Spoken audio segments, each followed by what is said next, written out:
kita imani Al-Quran bang apa nih bang ODGJ imani, cuman kita melihat konteksnya atau pemaknaannya kita lihat setelah kita melihat keseluruhan Al-Quran. Dia ada berfirman tentang neraka, dia ada berfirman tentang surga, sehingga kita dapat melihat ghadab dengan sifat rahmatnya, sehingga dapat kesimpulan begitu.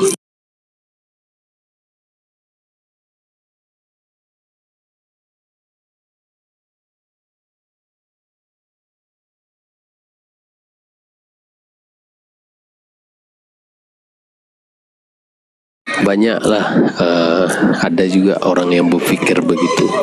Ketika kita mengatakan semuanya bisa masuk surga dengan rahmat Allah, dia mengatakan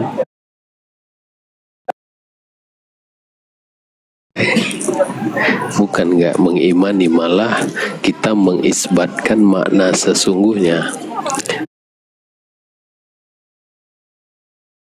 Adakah dia benar-benar menerapkan perkataan itu memang sebagai janjinya, ataukah perkataan itu sebagai motivasi? Itu mau dipahami. Setelah kita lihat secara mendalam berdasarkan pengenalan kepada Allah, baru kita dapat tangkap ini motivasi, dan motivasi ini perlu di zaman kebodohan, zaman jahiliyah, di zaman Rasulullah, karena umat di zaman itu tidak berpendidikan, berpelajaran, ibu sendiri dijual beli, kezoliman di mana-mana. Kalau diajarkan mereka, akal mereka nggak biasa menangkap pelajaran, sehingga perlu motivasi gitu.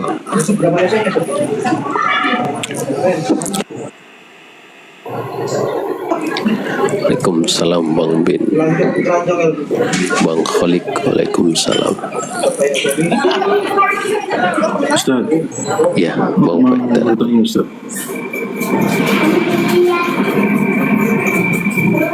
Gimana Bang Faktor? Iya, mau bertanya Ustaz. Ya. Jadi perihal makna hidup itu hanyalah sendal gurau di beberapa ayat yang ada gitu ya Ustaz. Sebenarnya esensinya apa itu Ustaz? Hidup itu permainan, hanyalah sendal gurau.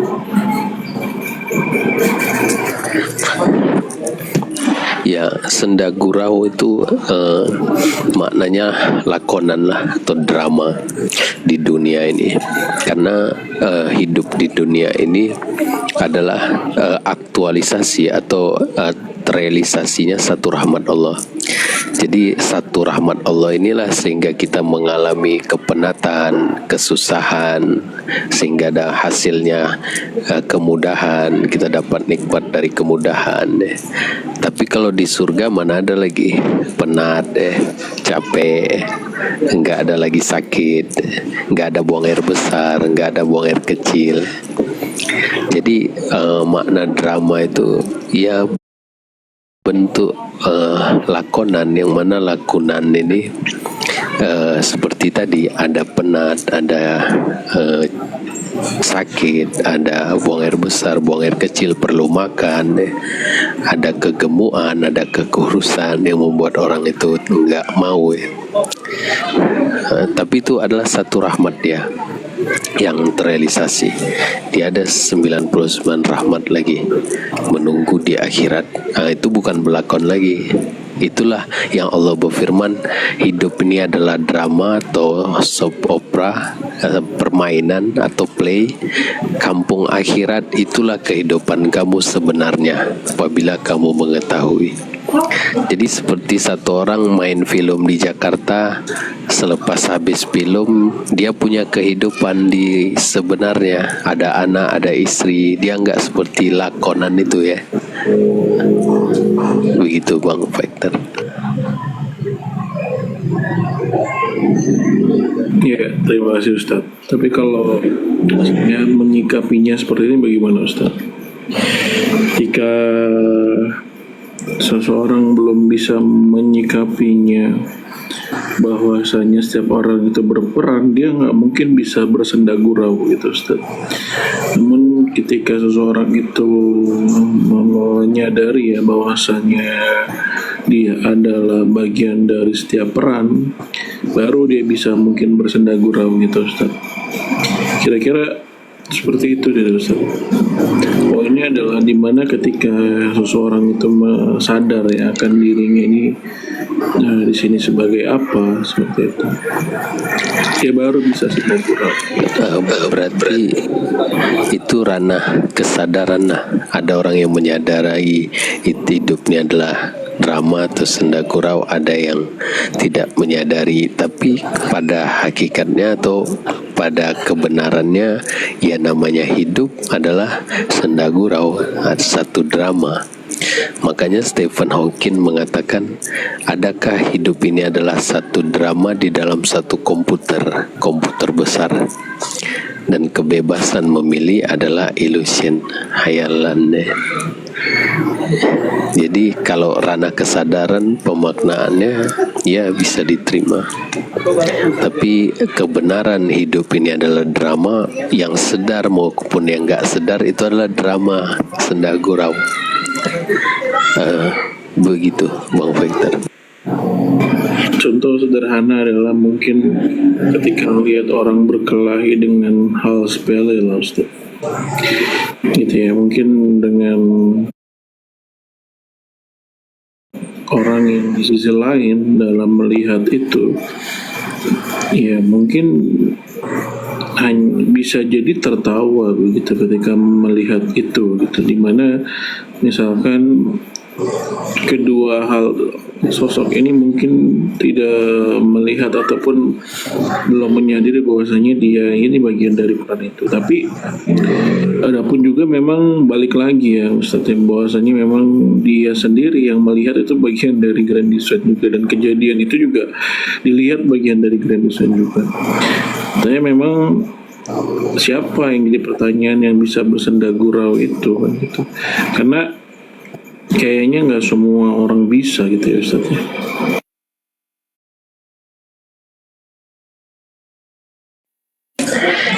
Ini ranahnya kemana Bang Victor? Kalau makna pemaknaan yang kita maksud senda gurau adalah kehidupan dunia ini. Jadi setiap manusia itu adalah disebut berperan atau berlakon mengikut kehendak atau irama ilahiyah. Karena semuanya udah ditetapkan, udah dikehendaki, masing-masing mengikut dalam Al-Quran, sudah ada buku kehidupannya yang tergantung di lehernya secara spiritual. Maka karena semua udah ditakdirkan, udah ada peranannya masing-masing, maka kita sebut hidupnya adalah drama atau senda gurauan, bukan hidup dia yang sebenarnya. Hidup sebenarnya jiwa itu ya di kampung akhirat, dan jiwa itu adalah holistik pada sebenarnya, bersih, suci.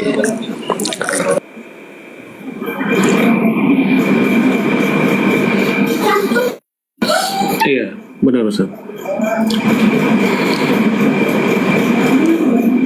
Tapi Bang Victor mungkin punya pemaknaan dari sudut ataupun sisi mana, mungkin saya belum nangkap.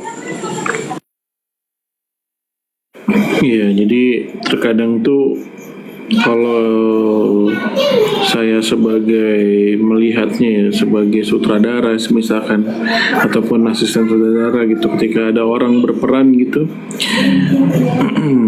dia ini berperan yang benar-benar berperan, baik itu di film itu sendiri bahkan terbawa ke sisi luar film itu gitu. Jadi sosok cerita dramanya itu atau kemelekatan dia itu melekat baik di setelah film dan di dalam film gitu. Dia menjiwai begitu. Dan saya sebagai pembuat cerita misalkan gitu ya, ataupun yang sebagai asisten sutradara misalkan, melihat itu tuh bagaikan sebuah gurauan gitu ya, ataupun sebagai senda gurau gitu ya, dalam arti skenario-nya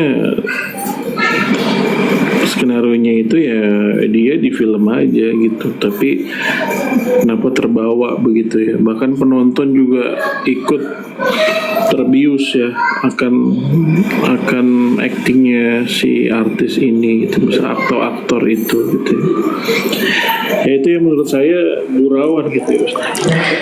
Karena cerita yang dibuat sangat mendalam, Iya. sehingga sukar untuk seseorang menerima senda gurauan. Hidup ini adalah satu drama, karena kita sakit, betul-betul sakit. Kalau patah hati, betul-betul tunjuk perasaan. Kalau nggak ada uang, betul-betul nggak ada uang. Jadi karena ceritanya sangat mendalam dan kita bisa rasakan langsung, sehingga sukar seseorang itu menerima kalau hidup ini adalah satu drama. Tapi dalam keadaan tertentu, yaitu apabila dia dari masuk ke dalam kesadaran yang lebih mendalam, di situ dia baru rasa benarlah hidup ini udah ditakdirkan, hidup ini sudah ditetapkan semuanya.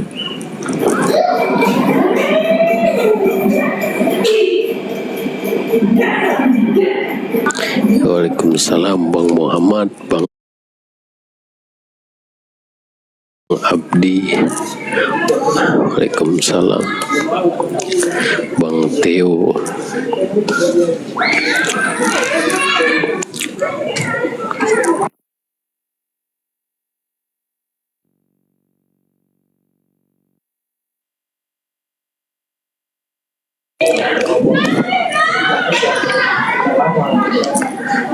Ada lagi Bang Victor, Bang Dedi, atau yang di bawah pun boleh.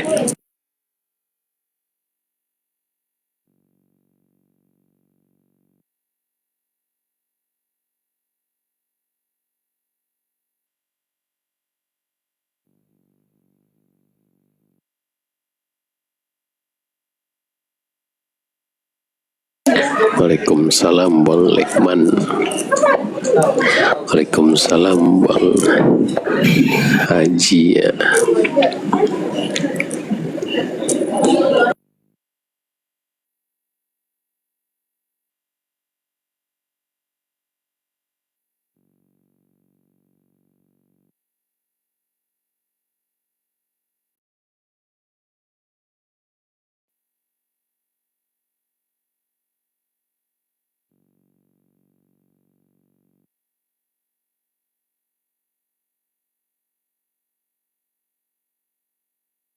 Waktu itu kita sudah didesainkan ya dalam grand design gitu, dimana menyikapi sebuah ketetapan dengan usaha yang sedang berjalan begitu, Ustaz. Itu gimana ya, Ustaz? Karena memang akan jadi ambigu ya, mungkin bagi sebagian orang, ketika sebenarnya orang dinyatakan itu sudah ditetapkan, sedangkan dia sedang berusaha gitu. Nah, usahanya ini ya memang saya pahami betul ya, di mana takdir itu kalau sudah terjadi, kalau belum takdir ya belum terjadi gitu ya, dimana kita memang harus usaha begitu. Cuma memang khawatirnya dengernya dia separuh gitu ya, denger awal sampai nggak sampai ujung ya. Iya, jadi akan jadi hal yang terpotong gitu ya informasinya gitu. Ya. Waalaikumsalam Kak Aryani. Assalamualaikum Bang. Surjana. Waalaikumsalam Bang Baba. Selamat malam. Selamat malam Bang. Boleh tahu pokok bahasannya yang titik fokusnya apa ini sekarang? Ini bahasan kita ma'rifatullah atau ilmu ketuhanan di dalam Islam.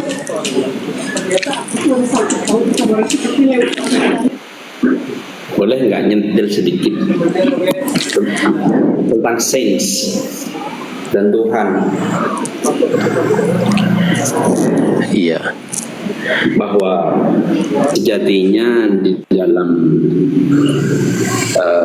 diri kita sudah banyak tanda-tanda keberadaan Tuhan itu sendiri. Di Al-Quran disebutkan bahwa siapa yang tahu akan dirinya maka akan tahu akan Tuhannya. Ternyata kalau sekilas saya baca-baca tentang sistem kerja tubuh, mulai dari organ penting, misal organ jantung, paru, lambung, otak, saraf dan lain sebagainya, itu merupakan orkestrasi yang sangat rapi, selaras dan harmoni. Dan ketika tidak seimbang, maka kerjanya akan mengalami ketidakseimbangan dan mengalami sakit seperti itu. Jadi menurut saya siapa ini yang mengatur rancangan ini semua? Darahnya ada yang mengangkut oksigen dan makanan ke sel untuk dijadikan energi. Terus sistem pertahanan tubuh kalau ada gangguan ada yang melawan. Terus pergantian selnya jika ada yang rusak, replikasi DNA-nya sedemikian rupa detil sekecil itu. Ini kalau nggak ada yang menciptakan mustahil. Orkestrasi dari hormonal juga ketika kita mengalami stres, tekanan, pikiran, mental, itu hormonal akan tidak seimbang. Yang berperan di situ ada adrenalin, kortisol dan lain sebagainya yang sifatnya merusak bagi tubuh. Nah, ini kalau nggak ada yang mengatur mustahil ini, Bang Azwar.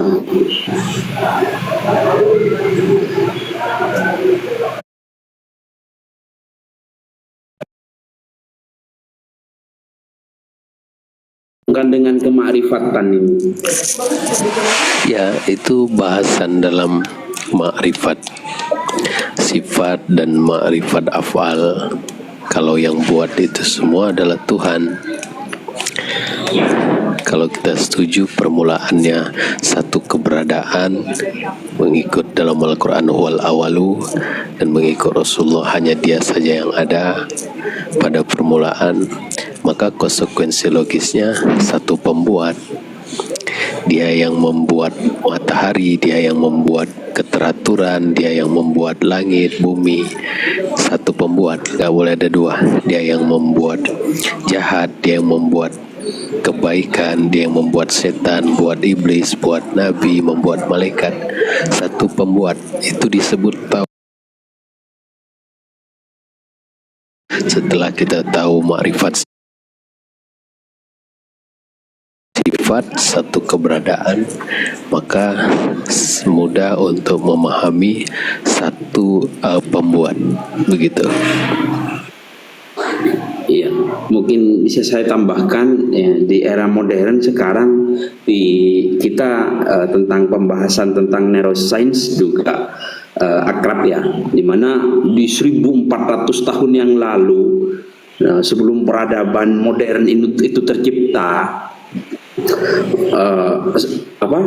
sabda itu turun kepada sang baginda Rasul bahwa manusia tidak akan merubah nasibnya kecuali ia mengusahakan sendiri, kan begitu di Al-Quran ya. Itu fakta modern. Neuroscience itu mengatakan bahwa ketika dilatih dalam suatu kemampuan tertentu, itu sel sarafnya akan berkembang fokus di satu bagian itu sendiri. Misal kita pandai berhitung, itu aja yang dilatih, maka bagian otak yang memikirkan tentang berhitung itu akan mengalami keseimbangan sehingga sarafnya menebal seperti itu, dan terjadi harmoni dan selaras seperti itu. Kalau kita terbiasa stres, depresi, mengurung diri, malah otak berpikirnya malah semakin menipis, malah otak emosinya yang semakin berkembang seperti itu. Ini kan selaras sejalan dengan Al-Quran seperti itu, Bang Azwa. Gak mungkin bohong Tuhan itu kalau begini jadinya, kan begitu? Ya, dalam Al-Quran juga dikatakan di surat Al-An'am 59, surat Yunus 61, Al-Hadid ayat 22, semua sudah dituliskan. Segala sesuatu termasuk kemampuan kita, pikiran kita, semuanya udah dia tulis, udah ada blueprintnya dari awal sampai akhir, tinggal ditekan play. Maka sesuatu itu terjadi mengikut waktu yang udah dikehendaki atau udah ditetapkan. Seseorang itu bisa mengubah dirinya atau orang itu nggak dapat mengubah dirinya. Orang itu menjadi satu orang yang bijak dengan belajar dari pengalaman, dengan belajar di sekolah. Jadi semuanya itu udah ada blueprintnya, sudah ditulis. Allah kehendaki dari awal sampai akhir udah beres. Itu konsekuensi logis kalau dia dikatakan maha mengetahui. Maha mengetahui itu dari awal sampai akhir dia sudah tahu. Dan itu sesuai dalam Al-Quran. Segala sesuatu yang terjadi di langit, di bumi, besar maupun kecil, ya, termasuk sehelai daun jatuh, udah dia ketahui dan termaktub dalam the grand design Tuhan yang kita sebut Lauh Mahfuz. Sebelum dia menayangkannya, dia udah tulis. Nabro'aha, ya, dalam Al-Hadid ayat 22. Termasuk orang yang disesatkan, orang yang diberi petunjuk, itu udah ditulis. Begitu. Tapi saya sapa dulu yang baru naik. Halo Bang Fa. Iya Bang, Assalamualaikum, boleh bertanya Bang? Ya, Waalaikumsalam. Bagaimana cara kita bermakrifat yang benar kepada Allah, sementara di setiap kita sholat itu yang kita bayangkan itu adalah kerja-kerja, sementara bermakrifat yang benar seolah-olah kita dekat dengan Tuhan. Mohon penjelasannya Bang. Ya, dengan belajar ma'rifatullah itu udah ditemukan, ada dalam Islam, tinggal kita pelajari. Dan ma'rifatullah itu termaktub dalam Al-Quran. Mengikut Imam Ghazali, ma'rifatullah ini dua tangga, ma'rifat sifat Allah melalui sifatnya, sifat keberadaannya, itu ada dalam Al-Quran, bisa diuraikan tentang dia yang awal, dia yang akhir, ada penjelasannya. Termasuk dia tentang makrifat af'al, tentang perbuatannya, dia yang menciptakan, dia yang menuliskan, dia yang mengkehendaki, itu kajian makrifat af'al. Dan informasinya atau ilmunya ada dalam Al-Quran, bisa dipelajari. Jadi kalau kita mau mengetahui ma'rifatullah, ya melalui Al-Quran sangat jelas. Kalau kita belajar ma'rifatullah di luar Al-Quran, nah itu yang bisa jadi salah. Begitu.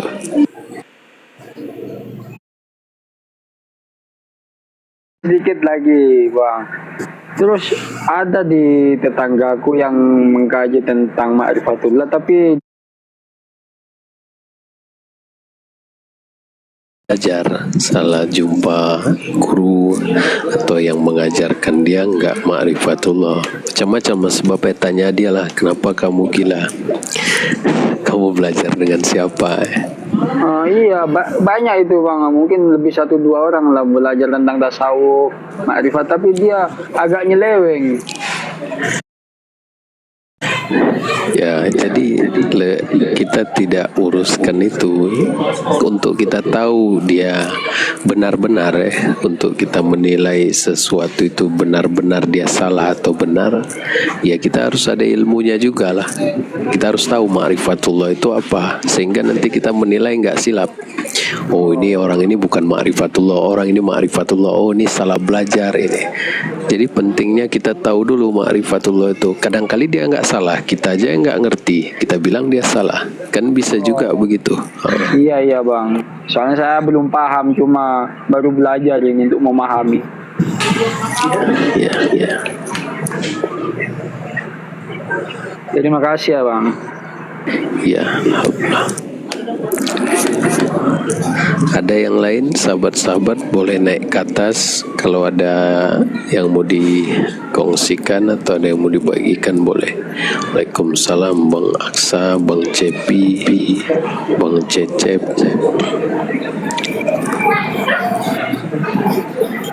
Tadi gimana Ustaz? Potong tadi itu. Gimana? Saya tuh Ustaz. Ya. Kehendak bebas ya Bang Faikir ya. Berusaha tadi ya Bang Faikir ya. Ya. Berusaha tadi pun kita lihat nampaknya lah pada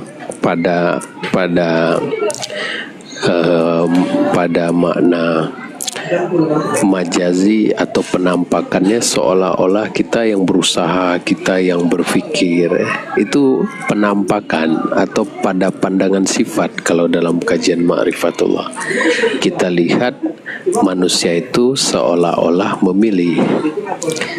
Padahal ketika dia mengetahui atau menyadari ada kehendak yang menguasai dia, maka segala pilihan itu adalah pilihan Allah, bukan pilihan dia. Jadi untuk dia menyadari dia nggak ada pilihan, dia mesti melihat kebenaran Allah tadi tentang satu keberadaan, satu kehendak. Baru dia benar-benar paham ya, kalau dia sebenarnya tidak ada pilihan. La haula wala quwata illa billah. Pilihan-pilihan dia, usaha-usaha dia mengikut yang udah dipilihkan, mengikut rentakan kehendak dia. Ya, sampai situ clear Ustaz. Cuman menyikapi perjalanan usahanya itu mengalir saja atau bagaimana Ustaz kira-kira? Karena jujur waktu pas yang saya pernah cerita ke Ustaz gitu ya, kayaknya permasalahannya itu mereka itu menyikapinya, orang-orang yang memahami grand design itu adalah dia berpasrah aja, nggak mau berusaha gitu. Dia langsung melihat di endpointnya, di mana segala sesuatu itu sudah ditetapkan gitu. Sedangkan saat ini belum menjadi sebuah takdir, di mana saat ini masih berjalan gitu Ustaz. Selalunya terjadi itu seperti Jabariyah, karena dia ingat dia wujud. Bila dia ingat dia wujud, tapi dia mengatakan dia nggak ada kehendak, sehingga dia menetapkan, oh kalau begitu pasrah aja lah pada takdir, karena dia ingat dia wujud. Maka berbeda dengan ma'rifatullah. Ma'rifatullah mengatakan nggak ada kehendak karena dia menyadari keberadaan the real existence, keberadaan yang sebenar-benarnya. Jadi bila dia melihat kebenaran yang satu atau kewujudan yang satu, maka dia sadar dia nggak wujud. Maka kalau dia sadar dia nggak wujud, tentu segala sesuatu yang terjadi mengikut kewujudan yang ada. Contoh-contoh ombak dengan air laut. Apabila ombak itu diberi kesadaran dia bisa berpikir, ombak itu bisa ingat dirinya ada ya. Tetapi apabila ombak menyadari hakikat ombak itu adalah air, dia sadar, dia melihat kebenaran air, maka dia sadar dia nggak ada. Sehingga segala gelombang tinggi rendah itu mengikut rentakan kehendaknya air lautan, bukan kehendaknya ombak.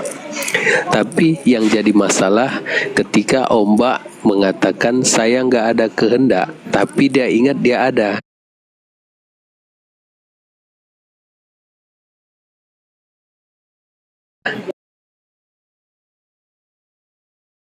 Seseorang mengatakan saya nggak ada kehendak, kalau begitu pasrah saja. Ketika dia menetapkan, karena dia ingat dia wujud, dia sadar dia wujud, dia ada hak, dia ada kepunyaan. Jadi paradoks, dia mengatakan dia nggak ada kehendak, tetapkan, kalau begitu aku pasrah aja lah, semua udah takdir. Paham nggak maksudnya? Iya. Kalau di saya Bang Victor, dari apa yang Abang sampaikan itu ya, saya menarik sebuah poin yang penting, yaitu adanya maha kesempurnaan Allah, di mana itu adanya orang Jabariyah, kemudian adanya orang yang berpasrah diri kepada takdirnya. Di situ kita bisa menarik poin pentingnya, yaitu ada hikmah tentunya, bahwasanya kalau kita di posisi mereka pasti nggak enak itu Bang. Jadi Jabariyah itu juga nggak enak, berpasrah diri, hidupnya nggak enak, nggak tenang pastinya itu. Jadi hikmahnya yang di belakang itu bagi kita bisa belajar dari dia gitu. Ketika kita sudah mengenal Allah, ya tentu jangan seperti itu gitu ya. Ketika kita mengenal sifat-sifat Allah, kita jangan seperti itu, berpasrah diri juga walaupun sudah ditetapkan. Ikhtiar tentunya ada. Kalau sudah kita lakukan semuanya, apapun yang terjadi ya kembali lagi ya, pemahamannya esok dan seterusnya itu adalah rahasia Allah. Jangan dipaksakan juga bagaimana jalannya, baik terhadap orang yang berpasrah diri, baik kepada orang Jabariyah itu. Nikmati saja seadanya menurut pendapat saya, dan saya selalu itu bersyukur dengan apa yang saya dapatkan sekarang. Apa yang saya dapatkan, saya tidak seperti orang Jabariyah, itu yang menurut pendapat saya, nggak tahu juga pendapat orang. Saya tidak berpasrah diri juga walaupun saya tahu tentang ketetapan tadi atau takdir tadi gitu. Itu poin yang saya dapat, poin penting hikmahnya gitu. Artinya apa, tidak sia-sia Allah itu menciptakan segala sesuatu. Allah itu maha sempurna. Menciptakan orang Jabariyah itu bentuk kesempurnaannya. Menciptakan orang yang berpasrah diri itu bentuk kesempurnaan Allah, itu menurut pendapat saya. Jadi poin pentingnya kembali saya tarik, yaitu hikmahnya pasti ada. Orang tidak berguna pun, orang duduk diam tuh juga ada hikmahnya, paling ada gunanya itu maksudnya. Itu kan rahasia Allah. Kita aja yang tidak tahu. Allah itu lebih maha tahu karena dia lebih mengetahui dari apa yang kita ketahui. Itu yang saya pikirkan gitu. Ya, ini saya setuju itu, Bang Deddy. Nggak ada isu ya. Cuma yang ini masalah ketika saya menyampaikan beberapa poin itu, dia mempertanyakan poin-poin itu sendiri gitu. Kalau kayak gitu berarti kita nggak perlu usaha gitu. Kenapa nggak perlu usaha? Saya bilang justru malah usaha, hasilnya nanti aja, kamu nggak perlu ngurus gitu. Kalau saya gitu ya. Tugas kita. Tapi kalau mau jawab secara keilmuan dari hikmah atau pelajaran, seorang itu pun nggak bisa pasrah kalau nggak ditetapkan Bang Faikta. Walaupun dia cakap kalau begitu pasrah aja lah. Untuk dia pasrah itu banyak syaratnya. Benar. Sedangkan dia berpasrah aja, dia berusaha gitu. Ya, kalau dia ditelepon orang, dia mesti bangkit, ya, pergi. Ya. Kalau dia ditakdirkan ada masalah, maka badan dia akan bangkit ya untuk menyelesaikan masalah. Mana bisa dia pasrah kalau enggak orang datang lempar batu ke rumahnya atau apa. Jadi takdir ini nggak bisa dibuat-buat. Tapi mengelakkan seseorang menetapkan dan memikirkan seperti Al-Quran, mengikut dalam Al-Quran, celakalah mereka yang menetapkan dan memikirkannya. Kenapa Allah camkan celakalah engkau memikirkan dan menetapkan? Bagaimana engkau memikirkan? Itu yang dia memastikan sesuatu, sedangkan dia nggak wujud pada hakikatnya. Macam mana dia menetapkan sesuatu? Oh, kalau begitu pasrah aja. Mana bisa? Oh, kalau begitu pasti esok saya. Itu kan ciri-ciri orang yang nggak beriman, memastikan sesuatu yang belum terjadi ya. Makanya Rasulullah pernah ditegur dengan mengatakan insya Allah.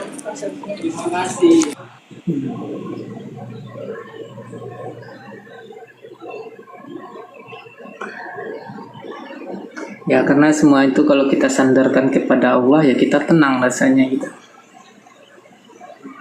Segala sesuatu itu kalau Allah berkehendak ya seperti itu. Terus Bang, kalau kita tidak bermakrifat, apakah kita tidak masuk surga ini Bang? Surga neraka itu hak prerogatif Allah, dia yang putuskan. Kalau kita mengikut rahmatnya, semuanya masuk surga dengan rahmatnya, bisa masuk surga dengan rahmatnya. Itu janji Allah. Kalau mengikut Rasulullah, dia ada 99 rahmat. Yang satu rahmat dia beri ke dunia, 99 rahmat ada menunggu di akhirat. Sehingga Rasulullah berkata, tidaklah seseorang itu masuk surga dengan lakonannya, bukan karena lakonannya karena dia ma'rifat atau karena dia beramal soleh atau karena dia jahat. Bukan karena lakonan dia masuk surga. Dia masuk surga karena rahmat Allah. Allah punya rahmat 99 yang dia berjanji di akhirat.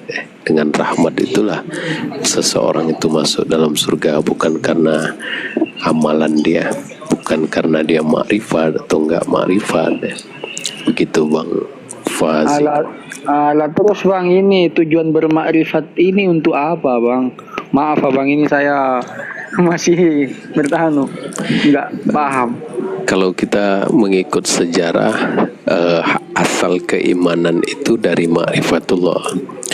Apabila kita mengenal Allah, maka kokohlah keimanan seseorang dan keyakinan dia. Apabila dia terbentuk keimanan dan keyakinan dan keyakinan ini membawa dia kepada hidup yang bahagia di dunia, yaitu dengan menjadi orang-orang atau insan yang bertakwa. Jadi dari ma'rifatullah, kokohnya keimanan atau terbentuknya keimanan dan keyakinan membawa dia kepada sifat ketakwaan seperti keadilan, dia enggak zolim, lebih kepada kejujuran, lebih kepada kasih sayang, lebih kepada kesabaran dalam menyikapi sesuatu, lebih kepada keridhaan. Itu sifat-sifat ketakwaan dan membawa dia kepada ketakwaan dari sisi ibadah, sehingga dia bisa sholat 5 waktu dengan khusyuk, mau berpuasa ya, hari-hari ya. Itu karena keimanan dan keyakinan pada Allah. Dengan dia beramal takwa tadi dan ada sifat-sifat ketakwaan juga, menjadikan dia satu insan yang bahagia. Kan dengan dia buat baik dia bahagia. Nah, jadi untuk menempuh hidup yang bahagia di dunia, pertama-tama harus bermakrifatullah. Begitu Bang Jeko. Oh, berarti Abang bermakrifat ini harus diwajibkan ya Bang? Wajib, dalam agama wajib. Hal yang pertama dan hal yang wajib bagi setiap insan adalah ma'rifatullah di awal-awal. Makanya dikatakan awaluddin ma'rifatullah. Begitu. Oh. Terima kasih jawabannya Bang. Ya, alhamdulillah.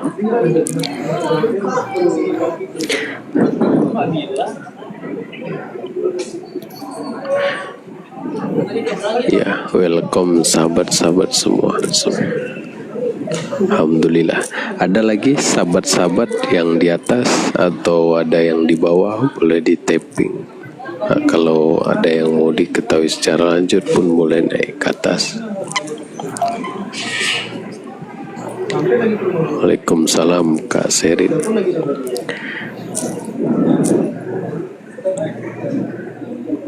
Waalaikumsalam Bang Fakir, Bang Adi. Ada lagi? Iya, Ustaz. Jadi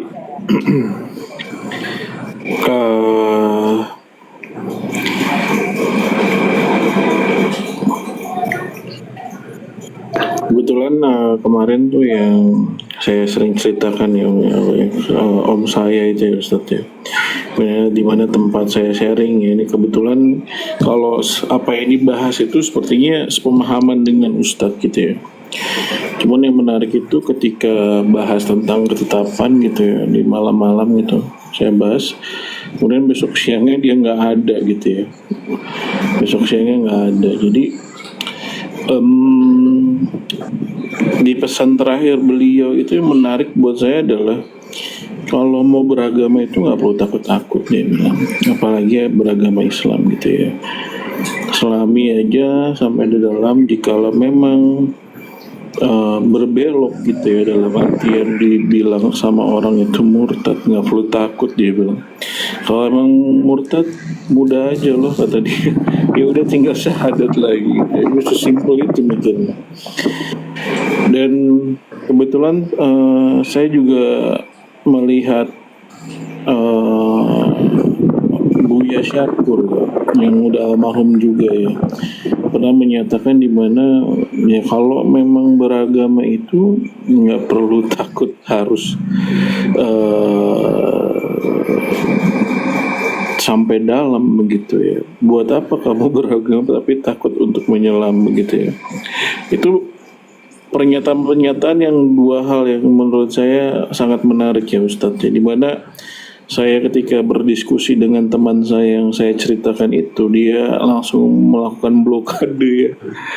Bahwa kamu ditanya saya gurunya siapa, kalau nggak punya guru kamu berarti sesat. Aduh, Berguru ke setan. padahal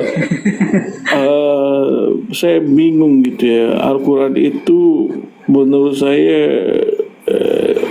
walau berbahasa Arab, jika dia memahami terjemahannya, apakah perlu ditafsirkan begitu? Itu kan menurut saya ada ayatnya memang perlu ditafsirkan mendalam, ada juga yang sekiranya tuh enggak gitu ya. Menurut saya seperti itu. Jadi nggak semua ayat-ayat itu diberikan barrier yang sama begitu.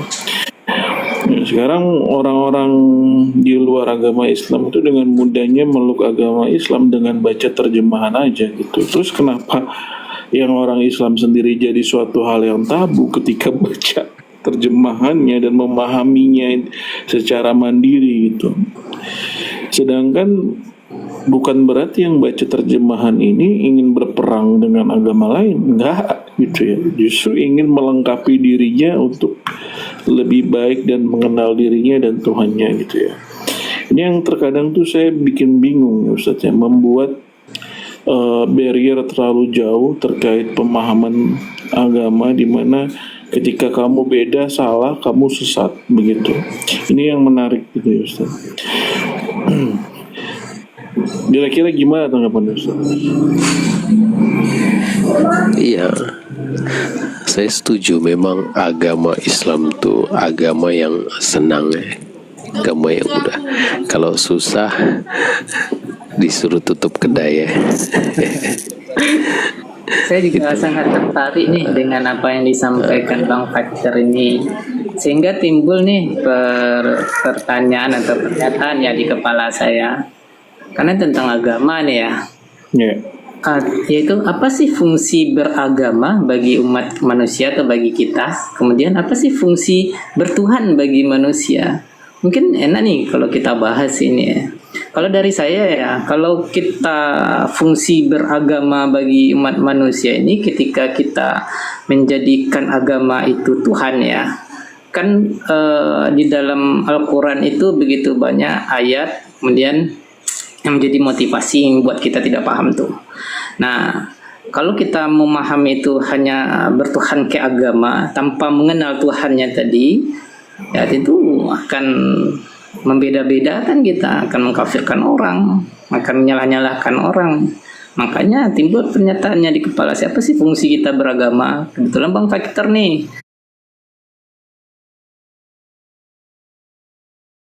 akan murtad itu, berarti kan masih menuhankan agama. Pemikiran saya begitu ya. Kalau saya sekarang berpikiran saya lebih bertuhan gitu. Nah, agama itu mungkin jadi wadah bagi saya, wadah saja gitu. Karena saya juga masih tahap belajar ya dengan Ustaz Azwa. Saya juga orang yang tidak begitu paham banyak ilmu agama juga. Nah, dari situ saya berpikir itu bahwasanya kalau saya bertuhan itu lebih tenang saya daripada saya bertuhankan ke agama. Kalau bertuhankan ke agama kan lebihnya ke syariat nantinya. Itu ada motivasi di ayat Al-Quran. Ya, mungkin Ustaz Azwa bisa menjelaskan maksud pemahaman saya mungkin menurut interpretasi yang saya sampaikan. Iya, memang dulu saya ingat Islam itu susah ya. Dulu kita harus ada standarisasi, harus tahu ilmu-ilmu alat, ilmu nahu, saraf, bayan, balaghah, mantik, usul fiqh, usuluddin, macam-macam lah. Harus menguasai semua itu ya. Jadi sangat susah seseorang untuk melihat kebenaran Al-Quran harus dengan menguasai itu semua. Tapi setelah saya paham berkenaan ma'rifatullah, kebenaran Al-Quran itu sangat simple sederhana, dan dia sebagai hudalinas dalam Al-Quran dan hudalil muttaqin.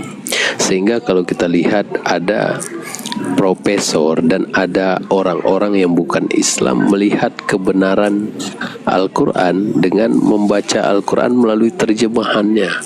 Tidak ada dia menguasai bahasa Arab, tidak mesti dia menguasai nahu, saraf, bayan, balaghah. Malah kawan-kawan saya yang menguasai nahu, saraf pun pemaknaan Al-Quran pun lari, banyak yang lari ya kemana-mana ya, malah berputar-putar, berbelit-belit ya, malah membawa dia makin bingung, yang dia pun kadang kali sadar nggak sadar dia dalam kebingungan ya. Jadi agama itu nggak seperti itu ya. Dan saya setuju lah seperti Bang Fighter katakan tadi, Bang Dedi juga, agama itu sangat simpel ya, senang ya. Cuman agama udah menjadi asing ya bila kita cakap agama, yaitu dimulai dari ma'rifatullah, maka orang asing dengarnya, oh jangan, syariat dulu, lalu tarikat, hakikat, ma'rifat Padahal agama itu dimulai dengan ma'rifatullah yang membentuk keimanan dan keyakinan seseorang, dan dari keimanan dan keyakinan membawa dia kepada pertukaran dari sisi akhlak dan membawa dia kepada ibadah Jadi itu agama kalau dalam sejarah, kalau kita lihat runutannya. Tapi sudah jadi asing, kita didoktrin dengan hierarki tadi, syariat, tarikat, hakikat, ma'rifat, begitu. Iya, karena itu disebabkan interpretasi kita yang menangkap penafsiran penjelasan dari guru-guru itu kan berbeda-beda tuh pemahamannya, karena beberapa penafsiran. Ya begitu. Tapi kalau kita bertuhan, mengenal Allah, hal itu tidak ada gugatan atau tidak bisa digugat, terutama mengenai sifat-sifatnya Allah gitu. Nah, kalau tentang agama, motivasi itu banyak paradoksnya gitu. Jadi lebih ini ya, sebenarnya simpel ya kalau kita sudah mengenal dua-duanya berartinya ya Ustaz ya. Tapi kalau satu aja kayaknya apa jadinya ya? Berat ya. Kalau cuma satu aja. Satu maksud saya tadi itu yang mempelajari tentang ya syariat sesuai yang disampaikan para ulama, sesuai yang disampaikan para ustadz dalam berceramah. Ya nanti di atas ilmu itu ada lagi ilmu ini, di atas ilmu itu ada ilmu ini lagi. Kemudian timbul pikiran adanya gugatan. Masa ya Allah seperti itu? Namun ketika kita sudah belajar mengenal Allah, karena awalnya kan bagusnya mengenal Allah dulu, bukan syariat dulu. Nah ternyata amannya di situ gitu, simpelnya di situ, tenangnya di situ kan. Benarlah kata Bang Azwa atau Ustaz Azwa bahwasanya untuk beragama itu pertama kalinya ya ma'rifatullah dulu gitu, kenali Allah dulu. Itu urutan yang ininya, yang terbaiknya ini. Dan saya merasakannya gitu. Kalau dulu mengenal syariat, mengenal ilmu agama dari ceramah ustadz, begitu banyak pikiran kritis saya gitu. Buat saya resah, tidak tenang gitu kan. Akan menyalahkan ustadznya. 1000 yang ustadz sampaikan kebaikan, gara-gara satu kesalahannya, wah hilang itu semua gitu kan. Saya salahkan. Bilang ustadz itu saya salah, bilang ustadz inilah. Namun ketika ma'rifatullah disampaikan ke saya,